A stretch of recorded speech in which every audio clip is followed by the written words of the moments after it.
Welcome back, everybody, to another episode of Kind Inside the Treatment Room. Today's topic of conversation stems really close to my heart. I do believe that in the realm of what I do skincare-wise, it's important to always look at the microbiome of the gut, the microbiome of the skin, because it is the second biggest microbiome we have. But a lot of people forget about our oral microbiome. So that's a topic of conversation that we have today. And why not bring in an expert about that? Hey. We have, she's keen, she's ready to talk. We have Tash, the founder of LoveByt, which is a clean, natural toothpaste brand. Tash, how are you feeling today? You've come in for a facial. I have come in for an absolutely beautiful treat of a facial and talking about my favourite subject, LoveByt, and everything that goes on with your oral microbiome and the importance of clean ingredients in toothpaste. So thank you for inviting me, Danny. I'm very excited to be here today. And I think I was saying to you before, I started listening to your podcast and it's so interesting, like the scope of topics that you've covered already. It's great. So I feel very privileged that you've asked me. So thank you. That's beautiful. I feel so honoured you're saying that. Thank you so much. You're doing a great job. You're very, very knowledgeable about people's topics that you've already been talking about. So I just take my hat off that you've researched what you're talking about before you start the podcast. So thank you. No, you're most welcome. I feel like it just becomes something from my clients. So I talk to a lot of my clients in treatment.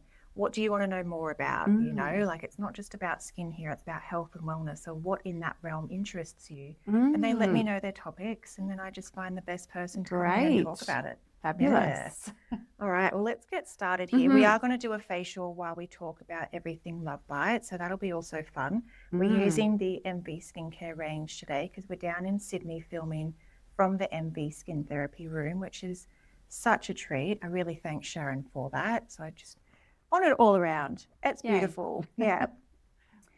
I can definitely understand the need to create a clean, natural, alternative oral care brand. But it definitely wouldn't be someone's first pick when thinking about creating a product. What was it that drew you into the oral care realm? I know it's a crazy category, one that has been really guarded for many, many years by big heritage brands. So I was being a brave girl trying to enter it. But in 2017, my daughters were in their late teens. They were both vegan.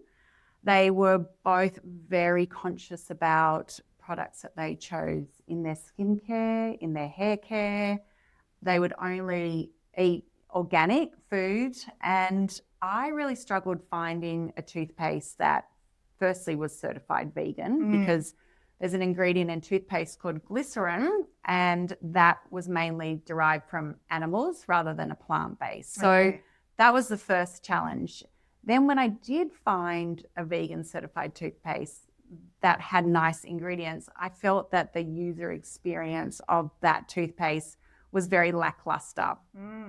That it is a nice experience that we clean our teeth and you get the foam and it tastes nice, and the options in the, I guess, natural clean area just didn't taste nice. A lot of them had bicarb of soda, which I don't think is a pleasant taste for a toothpaste. Not the high dosages that they have in them as well. Exactly. And you want to brush your teeth and you want a nice foam, but you don't want maybe the sodium lauryl sulfate, but then the toothpaste that were on offer without a foaming agent just felt really a bit bland. So I wanted to sort of look into what's actually in toothpaste. And in 2018, there were kind of very hippie toothpaste, or there was a really commercial laden toothpaste that you would buy in a supermarket. So there was nothing that bridged the gap of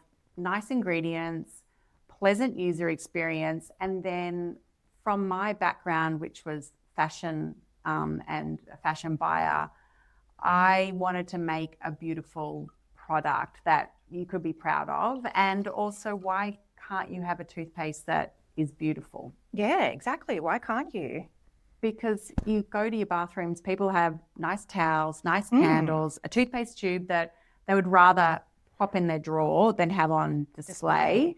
So kind of maybe the creative in me also wanted to make a product that, stood out from the crowd and did something a bit different. I think when anybody looks at creating a new product, the first thing you have to look at is, well, what could I make that's better than what's on offer, and how could I improve this product? And I thought toothpaste was just right for the picking in that category. And yours is a little bit more aesthetically pleasing than a lot of the other generic brands out there, that's for sure. Exactly. Why does it have to be? Yeah. It's like red and White, blue and white. and I mean, there must have been some, marketer maybe 50 years ago that went, people will reach for a toothpaste that's got blue and red. But, that was so long ago. They're so outdated. Definitely outdated. Yeah. You talk a lot about mainstream ingredients in toothpaste and oral care. What is so important to make sure that we take those ingredients out? Like, why are they harming us? Well, there's a few ingredients that I think are too harsh to actually put into a tube of toothpaste. There's the main one is sodium lauryl sulfate. So I think we talk a lot about sulfates. A lot of brands choose to leave them out, but the sodium lauryl sulfate in the toothpaste, or sodium lauryl sarcosinate, there's two different sort of bubbling agents. They give that user experience, and that's what people like about cleaning their teeth. They like that big bubble. They feel like a big bubble is cleaning the mouth. But sodium lauryl sulfate's the same ingredient that garage floors are cleaned with to strip the oil from the floor. So it's a very harsh, it's called a surfactant. Yeah. It's too harsh for our really delicate little oral microbiome. Like, think of the skin inside your mouth and how it's really delicate. Very fragile. It's so fragile. And sodium lauryl sulfate, I used to wake up in the morning and my skin inside my mouth would peel in sheets. And I had no idea what was causing that. Yeah. And in my journey of researching toothpaste, which took 18 months before I even had a product on the shelves, was looking at every single ingredient. And sodium lauryl sulfate was the one that, to me, stood out as the least pleasant, the least safe ingredient for our mouth. It also can cause little ulcers that we call ulcers in our tongue, and they're actually called canker sores, and it's an allergic reaction from the sodium lauryl sulfate. So I wanted to remove that firstly from the toothpaste, and I wanted to still have bubbles because I love the bubbles, but I've replaced it with a coconut surfactant, so a lot more gentle and a lot cleaner, and has no links to endocrine disruption, which a lot of the ingredients has. Yeah. The other really harmful ingredient that I researched was called triclosan. It was an ingredient used in toothpaste, and it was a preservative in toothpaste, and it was FDA approved. But in the US, young children were going through puberty at the age of 6 and 7 and 8. And they were looking at why this was happening. And they worked out that triclosan, which was in toothpaste that the mother was using while the baby was in utero, was transferring into the baby's bloodstream. And this was causing the kids to go through puberty prematurely. Ooh. So super nasty, and crazy that this was approved by the FDA. Yeah. So that was another ingredient that they then decided to ban. So another nasty ingredient that has been used in toothpaste for decades. Fluoride is super controversial. You're either a fluoride fan or a non-fluoride fan. And I've never said in my toothpaste, don't use fluoride. I've just said I'm offering a toothpaste that doesn't use fluoride. Yeah. Because fluoride also can cause perioral dermatitis. Yes, do you it get can. do you get clients with that, Yes. Danny? Also perioral dermatitis, but acne too. So fluoride is actually quite bad for acne. I really suggest that people who do have acne or perioral dermatitis to wash your face after you brush your teeth, so you're removing that excess from the skin. Absolutely. And sometimes I use plant oils, and I know we can go into that in a little bit, but sometimes peppermint can actually also cause a little bit of inflammation. So we always recommend for customers that have susceptibility to perioral dermatitis and acne to use the cinnamon and clove toothpaste, because that doesn't have peppermint. Okay, perfect. So that could be a good recommendation for your customers that do have that. Okay, well, that's really good to know. Thank you. I do use the clove toothpaste because I actually like the taste of it. It's delicious. My 12-year-old son uses it as well. So I find that kids don't necessarily need to gravitate towards a peppermint toothpaste. You know? If you put something in front of them, more than likely they are going to use it, definitely. Yeah, well, kids used to say they call peppermint spicy. Yes. And so that's too spicy. I get it. It's too, it's a full-on experience using a mint toothpaste. But the kids, they love the cinnamon and clove. And it's great to buy one toothpaste that the whole family can use rather than putting them onto very sweet children's toothpaste and some of the popular brands that are in the supermarkets at the moment that are really appealing to kids that probably are quite high in sugars to make them use it. So all the odd flavors that come about them too. Mango, watermelon, bubblegum, chocolate. I was just about to say that. I don't know where that came from. Wow. Let's brush our teeth with chocolate. Yeah, that's a bit crazy. And they're not natural, so they're obviously getting that flavor either artificially, they're curating it in a lab. Yep. Or they are getting it from a cocoa derivative. I doubt it. That would be too expensive. It's pretty nasty. You don't want to brush your teeth with that, that's for sure. I know. It's good to get them trained into clean toothpaste that doesn't have all the sugars early on. And I think, the cinnamon clove is a very good introduction. It's amazing, yeah. One ingredient I'd love to talk about is hydroxyapatite. It's a big word that's getting around clean oral care. Tell me a little bit more about this. Like, what is hydroxyapatite and why is it popping off? Yeah, I know. It is definitely the buzz ingredient at the moment. Hydroxyapatite is an ingredient that's made up of calcium and phosphate, and that is what your teeth is made up of. So it's referred to as a biomimetic ingredient. So it's nothing that your body doesn't already have. And so hydroxyapatite has actually been used in Japan for decades. It was slower to be picked up by Western countries because we were so fluoride dominated. And when you think of the big farmers, they produce fluoride. They want you to use fluoride. And I guess we also wanted to make sure that hydroxyapatite did have some substance behind it. Like, it wasn't just a new buzz ingredient. Like, Westerners want to make sure, like, does it work? Like, are we going to be putting something in our mouth that, is going to cause cavities or have repercussions? So that's why it took a long while for us to start using it. And I guess now that the wellness trend is it's not really a trend. I guess it's people are becoming more aware of ingredients. Yeah. So it's definitely not a trend. It's just we're becoming more educated. We're questioning, what is this ingredient? What is it doing to my body? What are the ramifications long term if I use this ingredient? And if I don't like this ingredient, well, then what is the other option? And hydroxy became the other option. So where fluoride, I guess, protects your enamel, hydroxyapatite will repair your enamel. So our teeth are made up of enamel, and then behind that enamel is dentin.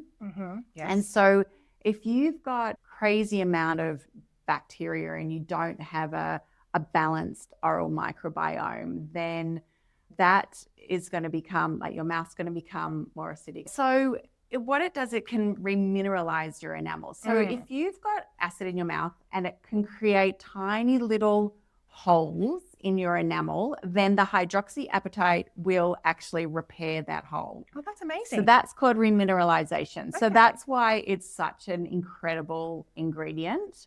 I don't have hydroxy in my toothpaste, but I'm pretty sure I'm the only company in Australia that has hydroxyapatite in their mouthwash. Yeah. Because mouthwash is the last product that we recommend to use in your oral care ritual.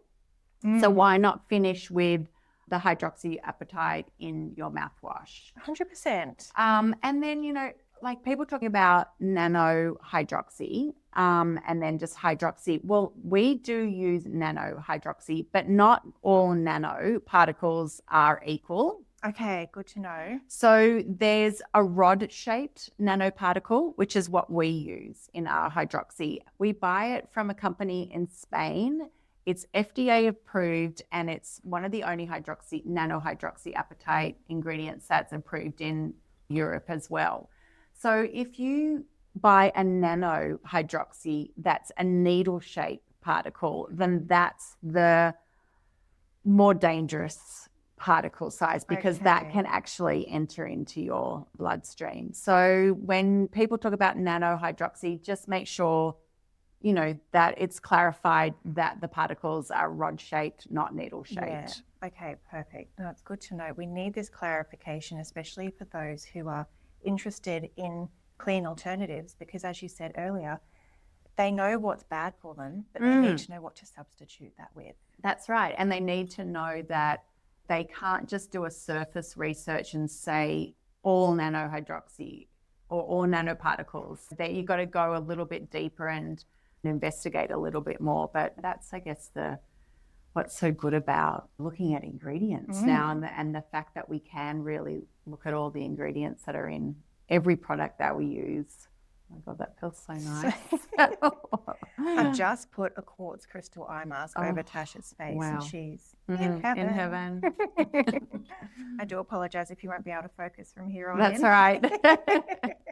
It's sort of woken me up a little bit. It's nice and cold. It's so nice and refreshing. I love this eye mask. So lovely.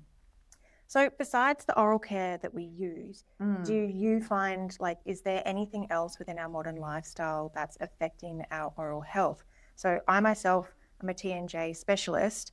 So many people that come in with jaw clenching, teeth grinding, they have to get crowns or implants due to this. So is there anything else that's impacting our oral microbiome besides the products that we're using to brush our teeth? Yeah, there's a couple. This is a really good question.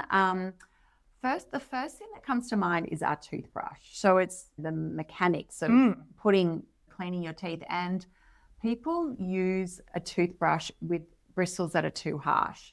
You will never find in a dentist a toothbrush with hard bristles. And you go to a supermarket and there's a soft, medium, and a hard bristle. The hard bristles, imagine they're like wire. They're like wire. We are not cleaning cement from our teeth, people. No. We need to gently, it's almost like exfoliating. You imagine, I know we talked about before how sensitive the skin is inside your mouth. Yeah. And how your gums, imagine your tooth is a tree and your gum is the soil. Okay. So if you've got your toothbrush and you're scrubbing, it's so hard, you're going to wear down your gums. And later in life, you're going to have no substance to hold or no structure to hold that tooth in place, and you will lose your teeth. Yeah. There is no doubt about it. So be gentle, use a soft or a medium, and just use circular strokes and take a moment to enjoy a 60 seconds in your life in the morning. 60-second break. 60-second break to massage your gums, gently clean your teeth. And that's probably the mechanic that I listen to people brushing their teeth. I'm like, oh, slow down. Yes. Just take it easy. Gentle. Just gentle. Yeah. And it's like they do it for 20 seconds and then they're done. And we've really that's not enough. Slow down. Slow down. Like, our life's so stressful. Just take a moment. It's like a pleasure in your life. And with my toothpaste, like having the plant oils, you can smell. It can be uplifting or it can be calming. So just invigorate the soul. Take a moment.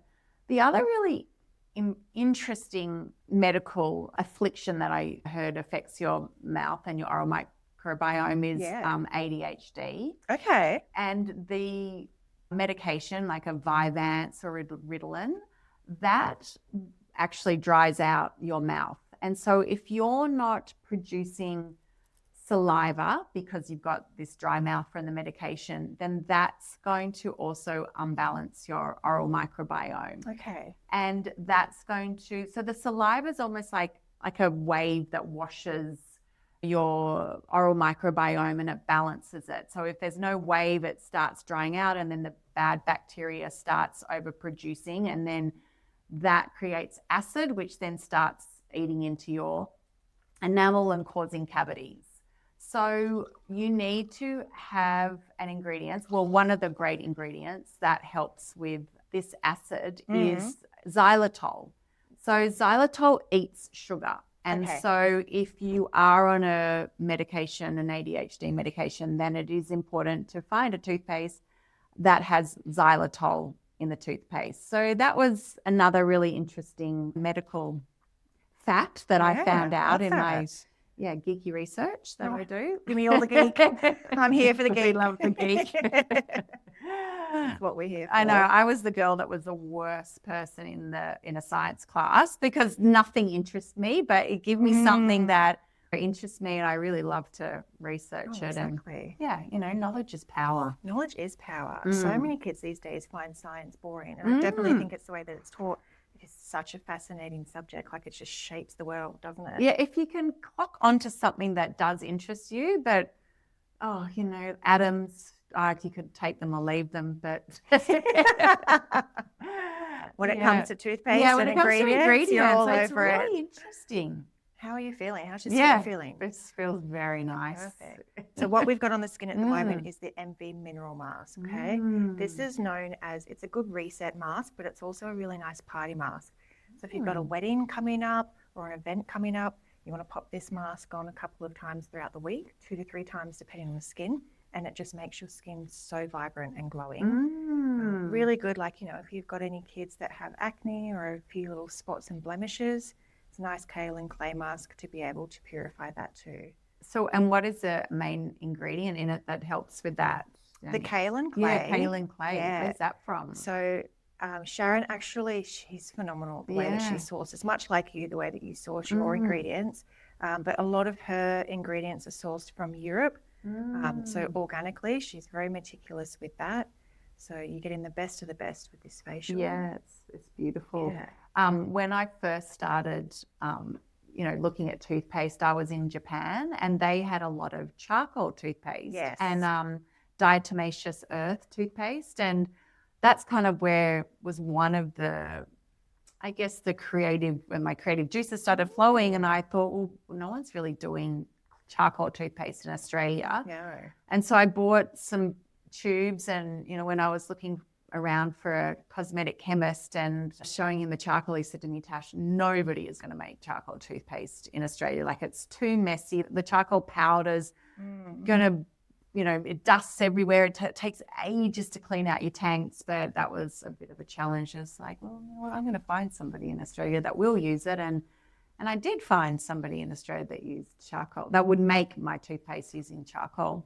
But it's the way that you formulate it as well. I've used charcoal toothpaste before, and it's gritty. Like, it feels like you're brushing your teeth with sandpaper. Yes, yeah. Well, charcoal does get a bit of a bad rap, but it's like Goldilocks. You can have a particle that's too harsh, and that will scratch your enamel. Then you can have a formula made with a particle that's too small and fine, and it does nothing. But you need to find a particle that is regular, but of a decent size, that it does polish the extrinsic stains from your mouth. And we've had this toothpaste on the market for 8 years now, and one of my girlfriends has the most beautiful white teeth, and her husband said, have you had your teeth whitened? She said, no, I've been using Tash's charcoal toothpaste. So I look at her teeth all the time thinking, oh my gosh, you're such a good role model for my charcoal toothpaste. But it's not peroxide, but it does definitely gently polish the stains from your teeth. But it's also when you're cleaning your teeth correctly with ingredients that aren't stripping away the enamel, as you said, and they're rebuilding and recreating these healthy microbiomes. everything starts to repair itself, right? It does. Yeah, absolutely.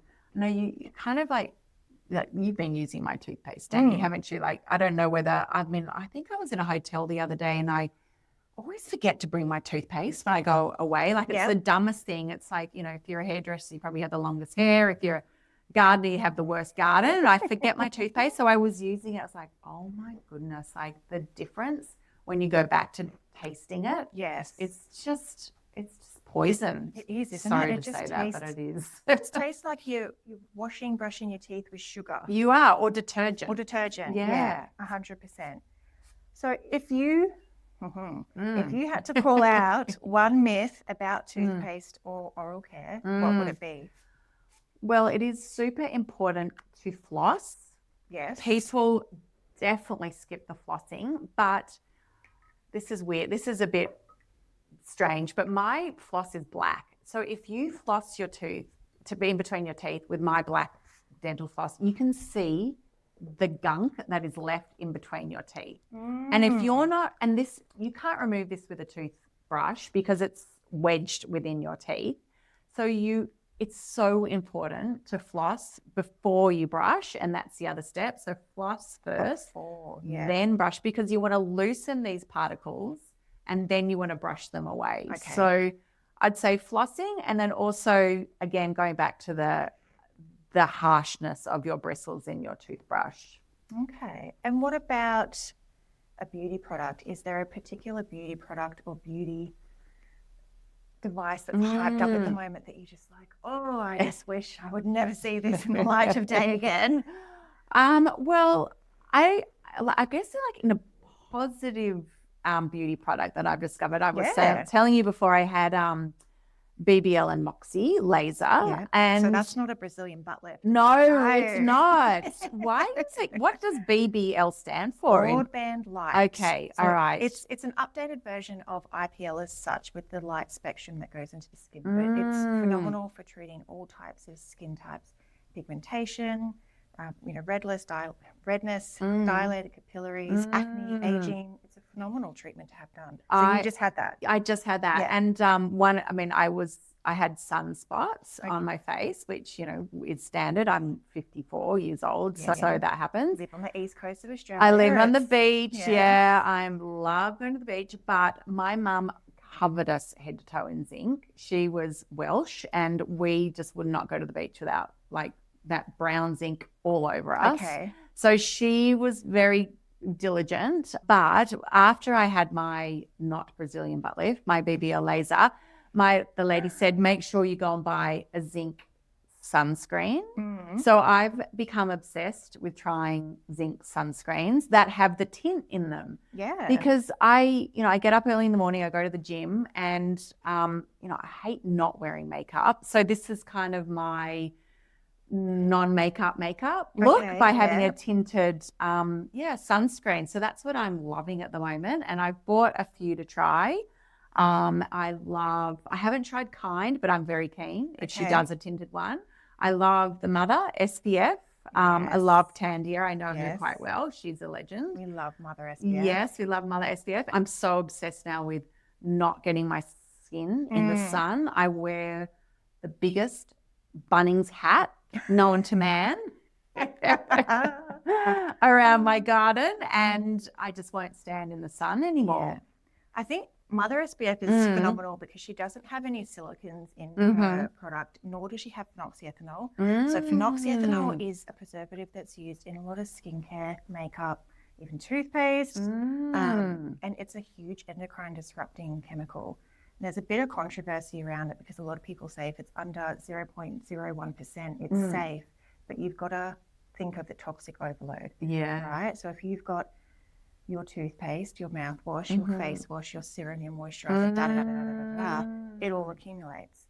Totally. So looking at your skin, and you wanted to try another one, yeah, I would try Audacity sun drops. The Audacity sun drops are just phenomenal. Wow. They make your skin really glowy. Okay. You've got your zinc SPF protection, and then you've got your tint as well. Okay. They're really good. All right. Otherwise, eye of horror is always a really good alternative too. A bit more foundation-y, but it's a lightweight. So Okay. it really looks like your own skin. Oh, wow. It's not caked on foundation. Love it. Yeah, All right. so try a few of those. Okay, I'm definitely trying those. Yeah, I just think it's the greatest invention. Right? So I'm not wearing makeup, but I am wearing makeup. But I'm also protecting my skin. Protecting yourself. Yeah, Yes, exactly. When you're young, you just really have to know that what you do now will really benefit you in years to come, whether it's the quality of the skincare that you use, that you're looking after your skin with sunscreen, that you're looking after your gut microbiome and your oral microbiome, because you know what, it's like laying foundations. It's only going to help you as you get older. What are your thoughts on like the big oral care companies? Like, do you generally think that they're shifting with the clean oral care realm, or are they're rebranding? It's a marketing I think gimmick. that they're just putting their stake in the ground and saying, this is what we are, this is what we stand for. I don't think that they are moving with the times. And I think that toothpaste there's a lot of brands that have popped up on the market in recent years because they are pushing back on these heritage brands that aren't shifting in their philosophy and what they stand for. And they're like, everybody's got to brush their teeth. They do it twice a day, and it is a huge market. And competition's good. Like I look at the other competitors that are in the market in toothpaste, and we're all doing our own thing. We've all got our own message, but at the end of the day, we're all producing products that are better for the consumer, and we're all pushing against massive heritage brands that have dominated for years. So I think we're all very brave, and we're all doing a good job. And it's for the better of humankind, I think. Yeah, I think the more awareness that's out there about clean, natural alternatives, it's the way to go. Yeah. It's the way that it's for shaping, for sure. And podcasts like yours, Danny, are helping to educate people. And people can do their own research, but then hearing from your founders and then your experts in the different fields, that's just another, I guess it's straight from the horse's mouth. So it's great that we have podcasts that can educate people now, and people are so interested in learning. Yeah. You have so much information at your fingertips. Yeah. Yeah. How bad are my eyebrows at the moment, by the way? Are they terrible? That's a different. I'm sorry. I was thinking, oh my God, she's close to my eyebrows. She's probably thinking, this girl. I was not even looking at that. My girlfriend does cupping. She owns a company called The Calm.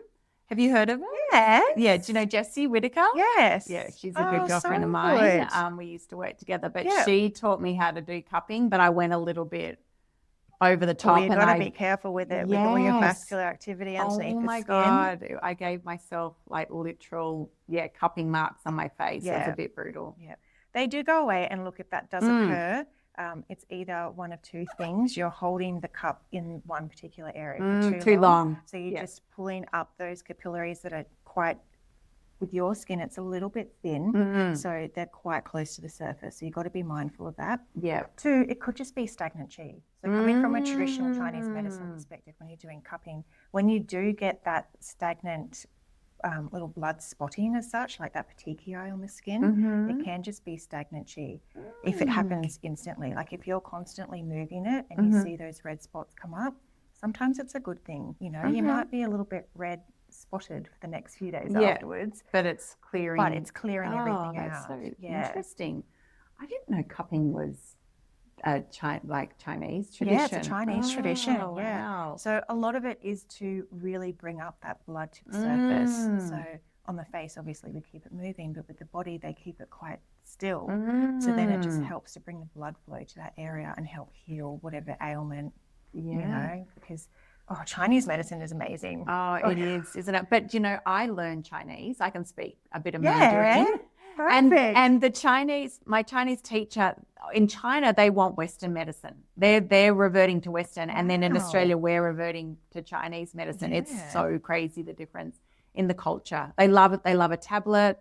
And I say to her, I do like acupuncture, and she's like,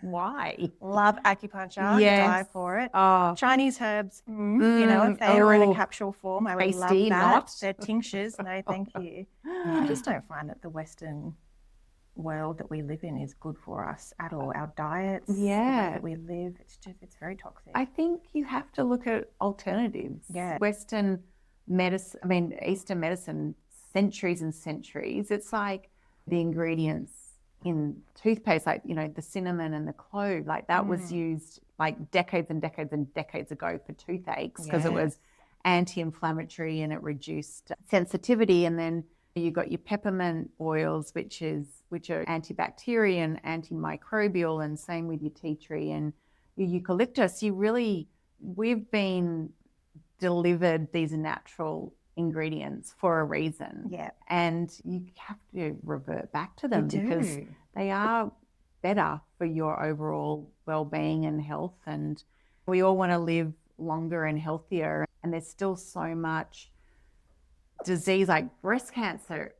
The rates aren't going down. No. But why? You just have to question why. What are we using in our everyday life? And as you were saying before, Danny, about the buildup of like toxicity in ingredients, like you just have to think, what could I do to give my body a better opportunity? Oh, 100%, right? Like I think with all the stress that we go through on a day-to-day basis, the toxic overload that we have on a day-to-day basis as well, like we just need to do everything that we can without overstimulating our brains and having too much stress on trying to make those alternatives, because then it's just counterintuitive. But just little baby steps on things, you know? Work on your clean organic skincare and then move on to your oral care, hair care, et cetera, Absolutely. There's so many fabulous products available now, and people are loving them. Yeah. I think we've spoken about some really interesting topics, definitely topics that people want to hear about, and have given a lot of really good information in regards to that. Let's have a little bit of fun whilst we're here. Let's have a little bit of rapid fire questions. What was your last beauty product you purchased? Well, it was the tinted SPF. Oh, yes. Okay. So your last facial treatment besides the BBL and Moxie? Oh, you're going to die. It's got to be 2 years ago. It happens a lot. It's so bad. Self-neglect so I often. know. And I look at, I want a facial, but I don't know where to go. And I don't know if I want to, is it a buccal? The buccal massage. Buccal? Sorry, what is that? You would love that. Yeah. So it's an intraoral massage. We pop a glove on. We work inside of the mouth to work on the masseter muscles, the fascia around the jawline, the TMJ joint as well. So the temporomandibular joint connects the jaw to the skull. Oh, I need that. We hold so much tension in that area. I yawn and get lockjaw this side, so I think I need that. Well, see okay, I'm definitely put it out. I'm coming to see you. Perfect. Yes. Next question. What can we expect from LoveByt in the future? Well, product-wise, I've got a few products in development at the moment. I'm doing a mouth spray. I'm also doing a mint that has xylitol and hydroxyapatite. So in between brushing, you can chew on a mint. You will continually have super nice fresh breath because it'll have peppermint oil, but it'll have 2 of those active ingredients which will help to remineralize your teeth in between brushing. Okay. So that's exciting. So the mouthwash, I've got this gorgeous, it's a ceramic toothpaste winder, and I've been working on it for 2 years. And I'm just about to receive my first pre-development samples. So once I get those, I can sign off and I guess it's a stand that you can put in your bathroom, and you put the bottom of the tube in and it winds up. So you always have it sitting upright. Ooh. So they're some of the products, but I'm also working on FDA approval so I can start selling the products in the US. Perfect. And that is a huge process because I have to send my products, I have to send them to a laboratory in Greece to get tested for 5 months. Wow. Before they can then go to the next step of getting FDA approval. And is that because it's a clean alternative, or just that's FDA. Right. They need to know, they just need to have all these tests on your toothpaste, that you don't have, I guess, like toxins sitting within the packaging that could then infiltrate the toothpaste. So that's one of the main things. It's called PFAS, PFAS. Yes. Yeah, we know about that. Okay, interesting. Yeah. Can we talk Yes. a tiny bit more about that? Yeah, I was just going to say that. 100%. So your oral microbiome, so your mouth is the entry to your whole body. So everything that gets put into your mouth either enters your digestion or your bloodstream. So when your mouth is in dysbiosis, which means that it's balanced, you're sending, this means that there's bad bacteria. So you're sending that bad bacteria into your gut. And that's when bloating can occur and, poor digestion and gas occurs. So it starts in the oral microbiome and then it passes down into your gut. So a lot of people, I guess a lot of women, don't you think, have gut issues? Do you find that? I mean, 99%. I was going to say, absolutely. I mean, every woman suffers from cramping, from bloating. At the end of the day, go, oh my God, look at me. I look like I'm 6 months pregnant. So yes, it can be the foods that you eat. And one of the things that causes an unbalanced microbiome is poor diet. So not enough fiber, too much sugar, snacking in between meals. Yeah. And so I guess, your gut microbiome, we have to look at it and say, where could this be stemming from? And could it be your unbalanced oral microbiome? So there are a lot of things that do unbalance your oral microbiome. We just, talked about your diet. Vaping and smoking is a big one. Stress, poor sleep is another one.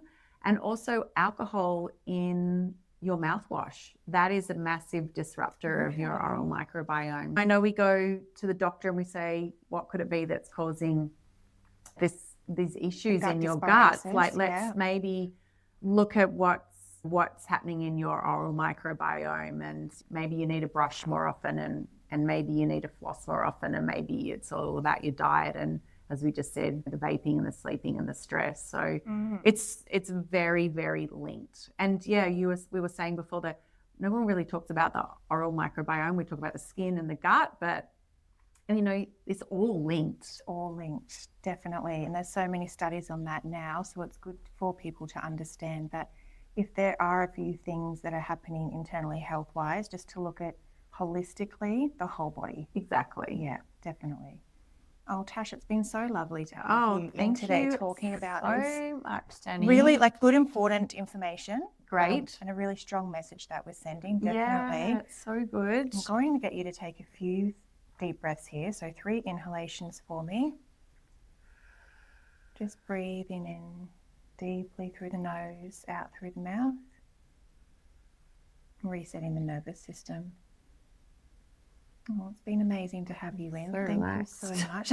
I aim to please. It's the best podcast ever. Skin feeling. Isn't it such a treat? Such a treat. Who would say no to recording a podcast with you, Danny? Getting a facial. It's a massive win. I mean, I haven't had one for 2 years, and it's been gorgeous. Thank you so much. You're most welcome. Yeah, you're so good.